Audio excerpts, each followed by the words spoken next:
Okay, let's go.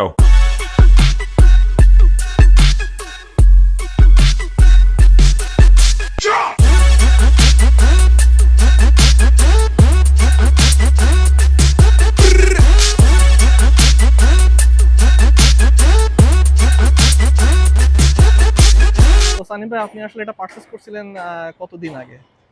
এরা purchase করি আমি 2024 সালের 16 ডিসেম্বর। আচ্ছা, 2024 সালের 16 ডিসেম্বর, মানে অলমোস্ট 1 বছরের বেশি হয়ে গেছে। 1 বছর 1 মাসের বেশি। আচ্ছা, আর এইটা দিয়ে আপনি আপনার ডেইলি ইউজটা কত? 36 কিলোমিটার। প্রথম অবস্থায় যখন আমি এটা কিনি, প্রথম অবস্থায় 36 কিলোমিটারে আমি অ্যারাউন্ড 50% আমার চার্জ কনজিউম হইতো। 50% চার্জে আমি অফিস গিয়ে আবার বাসায় ফেরত আসতে পারতাম। ফেরত আসার পরে 50% চার্জ থাকতো। তো সেই পয়েন্ট অফ ভিউ থেকে আমার এভরিডে হয়তো চার্জ করা লাগতো, এবং প্রথম 10-11 মাস আমি একেবারে ডে ওয়ানের মতো 11 মাস পর্যন্ত সেম মাইলেজ পাইছি। 11 মাসের পর থেকে মাইলেজ আসলে ড্রপ করা শুরু করে, যেটা আমরা বিভিন্ন জায়গায় দেখতাম, শুনতাম যে 1 বছর পরে ব্যাটারি ডিগ্রেড হয়। আমারও রিয়েল লাইফ এক্সপিরিয়েন্স ওইরকমই। 11 মাসের পর থেকে ব্যাটারি ডিগ্রেড হওয়া শুরু হয়েছে, এবং আমি 12 মাসের সময় ওয়ারেন্টি ক্লেম করি ব্যাটারির। আমার যেহেতু মাইলেজ ড্রপ করে, ওয়ারেন্টি ক্লেম করার পরে ওরা আমাকে ফুল ব্যাটারি সেট, 5টা সেলের মধ্যে 2টা সেলের ভোল্টেজ ডাউন হয়েছে, তো ওরা কমপ্লিট সেটটা রিপ্লেস করে দিছে। এটা প্রথমে লেড অ্যাসিড ব্যাটারি ছিল, এখন রিপ্লেসমেন্ট হয়ে গ্রাফিন ব্যাটারি আসছে। আগে 60 ভোল্ট 20 অ্যাম্পাওয়ার ছিল, সেটা এখন 60 ভোল্ট 26 অ্যাম্পাওয়ারের রিপ্লেসমেন্ট আসছে। সো ওভারঅল এক্সপিরিয়েন্স আমি বলবো সিটি রাইডের জন্য এটা খুবই কনভিনিয়েন্ট একটা জিনিস। আপনি যদি শুধু অফিস বাসা যাতায়াত করতে চান এবং টুকটাক বাজার যাওয়া আসা করতে চান, তাইলে এটা খুবই চমৎকার একটা ইউটিলিটি। কিন্তু প্রবলেম যেটা এই বাইকগুলোতে হয় সেটা হইতেছে যে আপনার আনএক্সপেক্টেড বা আনপ্ল্যান্ড, আপনার যদি রাইডিং প্ল্যান থাকে, যে আপনি অফিস থেকে ফেরার সময় মনে করলেন আপনি আরেকটা জায়গায় 10 কিলো ঘুরতে যাবেন, সেটা আপনার কাছে সবসময় একটা রিস্কি মনে হবে যে 10 কিলো এক্সট্রা গেলে আমি আবার বাসায় ফেরত আসতে পারবো কিনা। এই হেডেকটা অলওয়েজ মাথায় নিয়ে ঘুরতে হয়, এটা একটা কনস আমি ফেস করি সবসময়।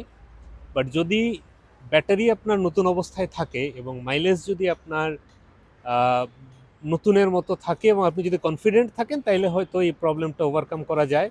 বাট যেটা বললাম, ওভার দ্য টাইম হয়তো 10-11 মাস পরে এই কনফিডেন্সটা আপনি আর পাবেন না, যে আপনি নির্দিষ্ট রেঞ্জের বাইরে আরেকটা জায়গায় এক্সট্রা 5 কিলোমিটার রাইড করে আসবেন, এই কনফিডেন্সটা হয়তো আপনি আর পাবেন না। এইটা মোটামুটি ওভারঅল আচ্ছা, যেটা এক্সপিরিয়েন্স। হচ্ছে অনেকের কোশ্চেন থাকে যে আমার ব্যাটারি পার্সেন্টেজ আর মাত্র 10% আছে, এইটাতে আমি আসলে কতটুকু যেতে পারবো এই 10% নিয়ে? এইরকম কোনো অভিজ্ঞতা আছে যে আপনি 10% ব্যাটারি লাইফ নিয়ে মনে করেন সর্বোচ্চটা পুশ আপ করে কতদূর নিতে পারছেন? এইটার আসলে কয়েকটা পার্টিকুলার সিনারিও আছে, যেটা হয়তো টেকনিক্যাল স্পেক থেকে আমরা বুঝতে পারবো না রিয়েল লাইফ এক্সপিরিয়েন্স করা ছাড়া। আমি কয়েকটা সিনারিও বলি। একটা সিনারিও হচ্ছে, আপনি যদি বাইকটা আজকেই 100% চার্জ করছেন এবং আজকেই 100% চার্জ করে বের হয়েছেন, আজকেই আপনার বাইকটা 10%-এ চলে আসছে, তখনও আপনি স্টিল কিছুটা পাওয়ার পাবেন। হয়তো সেই ক্ষেত্রে আপনার বাইকের অ্যাভারেজ টপ স্পিড যদি 50 হয়, সেক্ষেত্রে আপনি হয়তো 10%-এ চলে আসলে 20 টপ স্পিডের উপরে আর যেতে পারবেন না। পাওয়ার খুবই লিমিটেড হয়ে যাবে। ফ্ল্যাট রাস্তায় চালাইতে পারবেন, কোনো আপওয়ার্ড আপনি ইনক্লাইন কোনো কিছুতে আপহিল রাইড করতে পারবেন না, উঠতে পারবেন না, ওই পাওয়ারটা থাকবে না। 10%-এ আসার পরেও স্টিল আমি বলবো আপনি 3-4 কিলো পর্যন্ত যাইতে পারবেন, এর বেশি যেতে পারবেন না। বাট সিনারিওটা যদি এমন হয় যে আপনি 2 দিন আগে 100% ফুল চার্জ করছেন এবং 2 দিন পরে এসে আপনার 10%-এ আসছে, কিন্তু আপনি এর মধ্যে আর চার্জ করেন নাই, তাহলে 10%-এ আসার পরে ব্যাপারটা খুবই রিস্কি হয়ে যাচ্ছে। আপনি 1 কিলো যেতে পারবেন কিনা এটারও একটা আসলে ইনসিকিউরিটি থাকে। আচ্ছা, আর যেটা হচ্ছে আরেকটা সবার কোশ্চেন থাকে যে এইটা নিয়ে আসলে সিটিতে রাইড করতে গেলে কোনো প্রবলেম ফেস করেন কিনা, লাইক আপনার স্পিড রিলেটেড, মানে আমাদের ঢাকা সিটিতে যদিও আপনি বেশি চালাতে পারবেন না, তারপরেও পাশ দিয়ে অনেক সময় বাস, সিএনজি বা অনেক কিছু ওভারটেক করতে হয়। সো সেই তখন কনফিডেন্সটা আসলে পাওয়া যায় কিনা? সো এটা হচ্ছে, যদি আপনার ব্যাটারি হেলথ 50%-এর ওপরে থাকে, তাহলে আপনি অলওয়েজ কনস্ট্যান্ট একটা অ্যাক্সেলারেশন পাবেন। যে কনস্ট্যান্ট অ্যাক্সেলারেশনটা আপনাকে মোটামুটি বাস, সিএনজি বা এই ধরনের যাদের অ্যাক্সেলারেশন স্লো, তাদেরকে আপনি ইজিলি ওভারটেক করতে পারবেন উইদিন আপনার যেই টপ স্পিড রেঞ্জ, যেটা 50 to 55 কিলো এই ধরনের বাইকের ক্ষেত্রে অ্যাভারেজ হয়ে থাকে, সেই স্পিডের মধ্যে আপনি ইজি অ্যাক্সেলারেশন ওভারটেক করতে পারবেন। বাট যদি আপনার ব্যাটারি হেলথ 50%-এর নিচে চলে আসে, সেক্ষেত্রে অ্যাক্সেলারেশনটা একটু স্লো হয়। আচ্ছা, আচ্ছা।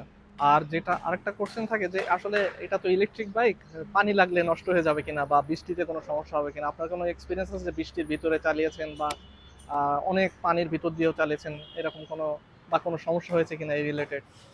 ওয়েল, বৃষ্টিতে তো অবশ্যই রাইড করেছি। সেটা একেবারে ঝুম বৃষ্টি যেটাকে আমরা বলি, সেই ধরনের বৃষ্টিতে আমি রাইড করেছি, কোনো প্রবলেম হয় নাই। আর আহ, জমা পানি যেটা হয় সেইখানে একটা জিনিস শুধু মাথায় রাখতে হবে, আপনি পানির উপরে চালাইতে পারবেন। আমি চালাইছি, আমি কোনো প্রবলেম ফেস করি নাই। বাট আপনাকে যেটা খেয়াল রাখতে হবে সেটা হচ্ছে আপনার ব্যাটারি হেডটা যেন কমপ্লিটলি সাবমার্জ না হয়, এই জিনিসটা খেয়াল রাখতে হবে। ব্যাটারি হেডটা যদি কমপ্লিটলি সাবমার্জড হয়ে যায়, সেক্ষেত্রে আপনার ওয়ারিং কিংবা শর্ট সার্কিট হওয়ার একটা সম্ভাবনা থেকে যায়। আর ওয়াশ করার ক্ষেত্রে আমরা রেগুলার বাইকে যেই ফোম ওয়াশ করে থাকি, সেই ফোম ওয়াশ আপনি ইজিলি করতে পারবেন, সেটাতে কোনো প্রবলেম নাই। আর সো আপনার এই এতদিনের জার্নিতে আপনি টোটাল এই বাইকটা কত কিলো চালিয়েছেন এ পর্যন্ত? আমি এই 1 বছর 1 মাসের জার্নিতে বাইকটা total 7,000 kilo, almost 7,000 kilo ride করেছি ঢাকার মধ্যেই। আর ডেইলি আপনি কত কিলো রাইড করেন? ডেইলি আমার অ্যাভারেজ 40 কিলোর মতো রাইড হয়। অফিস যাতায়াত আমার 36 কিলো হয়, এক্সট্রা হয়তো 5 কিলো 7 কিলো এক্সট্রা, তো 40-45 কিলো অ্যাভারেজ। আচ্ছা। আর আপনার কি মনে হয় যে এই জিনিসে ঢাকার সমস্ত স্পিড ব্রেকার গুলোতে কোনো ঝামেলা হয় কিনা বা গ্রাউন্ড ক্লিয়ারেন্স ঠিক আছে কিনা বা কোনো প্রবলেম আপনি ফেস করেন কিনা, পিলিয়ন নিয়ে প্রবলেম ফেস করেন কিনা, মানে এই ধরনের কোনো ইস্যু কি আপনার মানে রিয়েল লাইফ এক্সপিরিয়েন্সে কি বলে? সো এটার এক্সপিরিয়েন্সটা আসলে একটু মিক্সড, ডিপেন্ডিং অন আপনি কোন ব্র্যান্ডের কোন মডেলটা পারচেস করতেছেন, সেটার গ্রাউন্ড ক্লিয়ারেন্সটা শুধু স্পেক বুক না, আপনাকে ফিজিক্যালি ভেরিফাই করে নিতে হবে। কারণ আহ, এই পার্টিকুলার মডেলটা আমি যেটা চালাচ্ছি, এই পার্টিকুলার মডেলে A01 যেটা। A01, রিভো A01, এইটার স্পেক বুকে গ্রাউন্ড ক্লিয়ারেন্স ছিল 120 mm, বাট প্র্যাকটিক্যালি আসলে এটা 120 mm-এর চেয়ে অনেক কম। তো যার ফলে এই পার্টিকুলার মডেলটাতে স্পিড ব্রেকারের একটা প্রবলেম আছে, যেটা সিঙ্গেল রাইড করলে খুব একটা প্রবলেম হয় না, বাট পিলিয়ন থাকলে মোটামুটি ঢাকা শহরের 50% স্পিড ব্রেকারে আপনি আটকায় যাবেন। আচ্ছা, সেক্ষেত্রে আপনি কিভাবে রাইড করেন? মানে আটকানোর মানে একটু কাত করে নিয়ে এইভাবে যেতে হয় এরকম কোনো কিছু? এটা ডিপেন্ডিং অন সিচুয়েশন, অনেক সময় অনেক টেকনিক ফলো করতে হয়, অনেক সময় দেখা যায় যে একটু সাইড দিয়ে জায়গা থাকলে সেদিকে, কিংবা একটু কাত করে ওঠা, আচ্ছা, কিংবা একেবারে ওয়ার্স্ট কেস পিলিয়নকে নামাই দিয়ে পার হয়ে যাওয়া। আচ্ছা, আচ্ছা। তার মানে যেটা বলতে চাচ্ছেন এটা ডিপেন্ড করে মডেলের উপরে। আসলে কোন মডেলের মডেলটা উপরে আপনি পারচেজ করছেন এবং সেইটার গ্রাউন্ড ক্লিয়ারেন্স কতটুকু। গ্রাউন্ড বাট ক্লিয়ারেন্স, A01 এ স্পেক গ্রাউন্ড ক্লিয়ারেন্সটা বুকে একটু। যেটা লেখা থাকে সেটা আপনাকে ফিজিক্যালি ভেরিফাই করে নিতে হবে যে আসলে সেটা আছে কিনা। আচ্ছা, আচ্ছা। তার মানে A01 এ যেটা একটু গ্রাউন্ড ক্লিয়ারেন্স এর প্রবলেম আছে। প্রবলেম আছে। যেটা আমরা আসলে ফিজিক্যাল রাইডেও আপনি এতদিন ধরে বুঝতে পারছেন আরকি। সো সানিম ভাই, থ্যাংক ইউ সো মাচ আপনার মূল্যবান মতামতগুলো শেয়ার করার জন্য। আশা করি যারা ইলেকট্রিক বাইক কিনবে ইন ফিউচারে বা কেনার প্ল্যানিং করছেন তারা আপনার এই ভিডিওটা দেখে অনেকটা উপকৃত হবেন। Thank you. Thank you so much.